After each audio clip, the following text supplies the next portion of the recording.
Welcome to Glow English, where we learn through real stories, slowly, clearly, and deeply. In today's episode, we'll explore a case that shocked the country. And the person who called for help may have planned it all.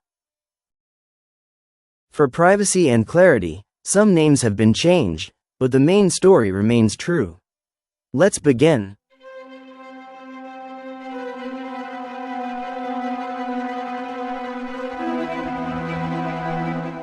Part 1. A Quiet Night in Markham. It was a quiet evening in November 2010 in Markham, a peaceful town in Canada. The Pan family home looked normal from the outside. The lights were on, the parents were relaxing, their daughter, Jay, was upstairs. Suddenly, something terrible happened. 3 men entered the house. They had guns. They forced everyone to the ground. It looked like a robbery. One person in the family died that night. Another was seriously hurt. And the person who called the police was Jay Pan, the daughter. But as police started asking questions, the story became strange. Why was Jay still alive and safe? Why were her answers confusing? Was she really just a victim? The truth would soon shock the entire country. Part 2. The Perfect Daughter. Jay Pan was born in 1986 in Canada. Her parents were immigrants from Vietnam. They came to Canada with nothing but worked very hard to build a good life. Her father worked at an auto parts company. Her mother worked at the same company too. Jay was their oldest child. They expected a lot from her.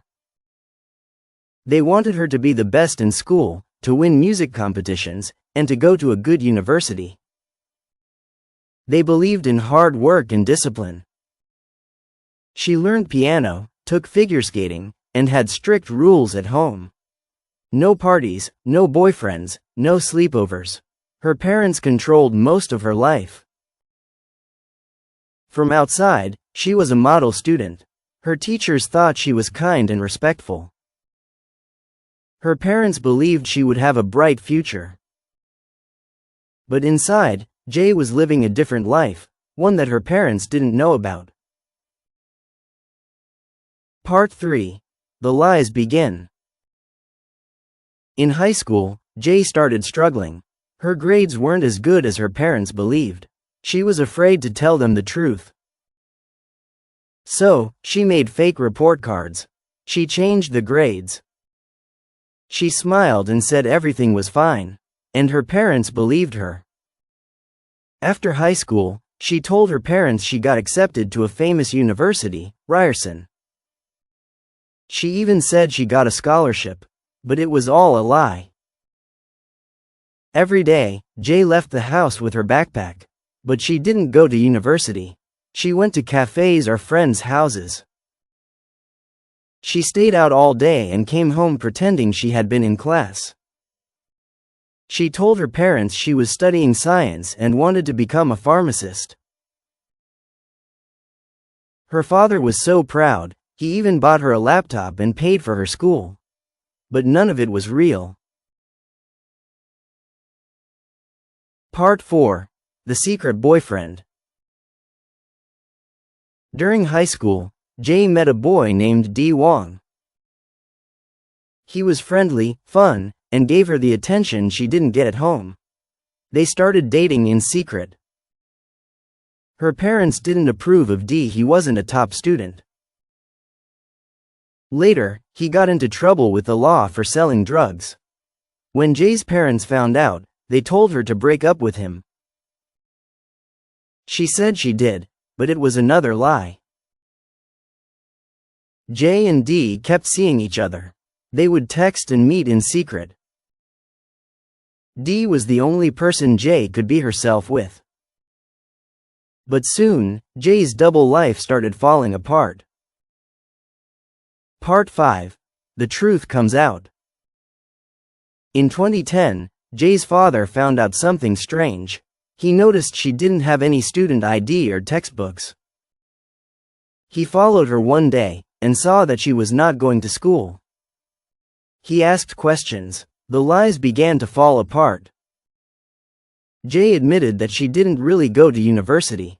She said she had failed a few classes. Her father became very angry.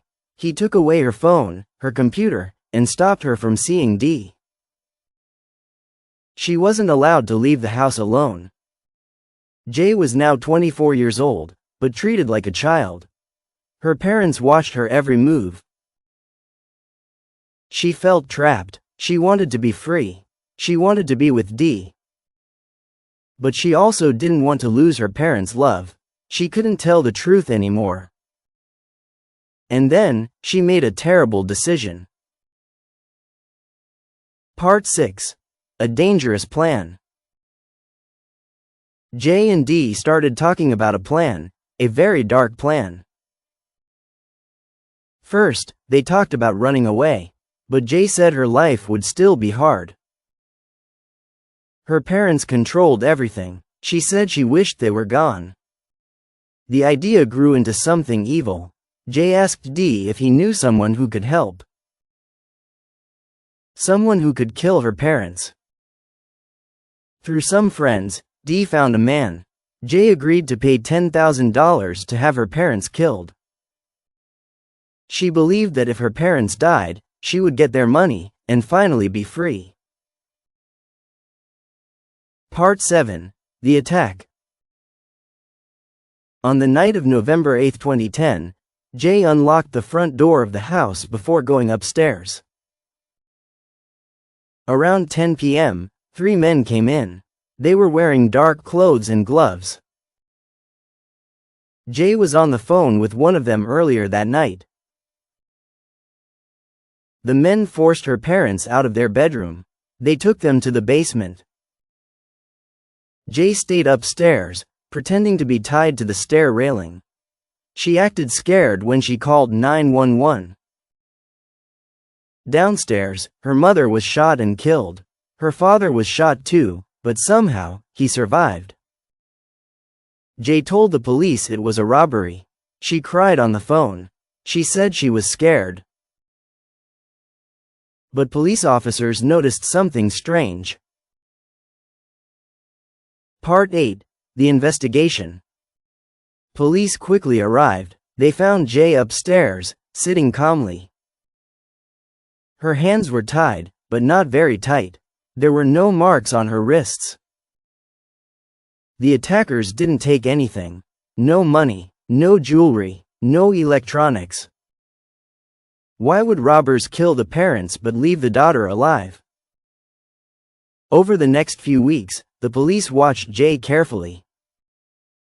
They listened to her phone calls and checked her messages. Her story didn't make sense.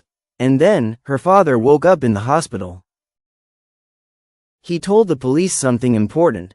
He saw his daughter talking to one of the men, like she knew him. That changed everything. Part 9. The Arrest. Police discovered text messages between Jay and Dee. They found conversations with the hired men. There were messages like, "The plan is a go. After it's done, I'll be free." It was clear Jay helped organize the crime. In November 2010, Jay Pan was arrested. So were Dee Wong and the 3 men involved. They were charged with first-degree murder and attempted murder. Part 10. The Trial and Sentencing. The trial began in 2014. It lasted 10 months. The court heard everything: Jay's lies, her secret life, and her plan to kill her parents. Jay's lawyers said she didn't mean for anyone to die. They said she wanted to escape, not murder. But the jury didn't believe it. In December 2015, Jay Pan was found guilty. She was sentenced to life in prison with no chance of parole for 25 years. Dee Wong and the other men were also sentenced to life. Part 11. A family destroyed. Jay's mother was gone forever. Her father survived, but his life changed. He lost his wife and his daughter in one night. He said in court, "When I lost my wife, I lost part of myself. When I lost my daughter, I lost my soul." He moved away and tried to start a new life. But the pain never went away. Jay now lives in prison. She will not be free until she is an old woman, if ever. Part 12. What can we learn? The Jay Pan case shocked Canada. People could not believe a daughter would plan to kill her parents. But this story teaches us some hard lessons. 1. Pressure can hurt. Parents need to support their children, not just expect success. 2. Lies always grow. Jay started with small lies, but they became too big. 3. Talk before it's too late. If Jay and her parents had spoken honestly, this could have been avoided. 4. There is always a better way. Violence is never the answer. Jay had many chances to choose a better path. Jay Pan was not a stranger. She was the girl next door. Smart, quiet, kind, or so it seemed. Her story reminds us that what we see on the outside is not always the truth. Behind a smile, there may be pain, fear, or secrets. And sometimes, those secrets can lead to tragedy. Thank you for watching this story with us. If you found it interesting, don't forget to like, share, and subscribe to Glow English for more real stories told in clear, simple English. Every case has something to teach us about people, about choices, and about truth. Until next time, stay curious, stay thoughtful, and keep learning with us.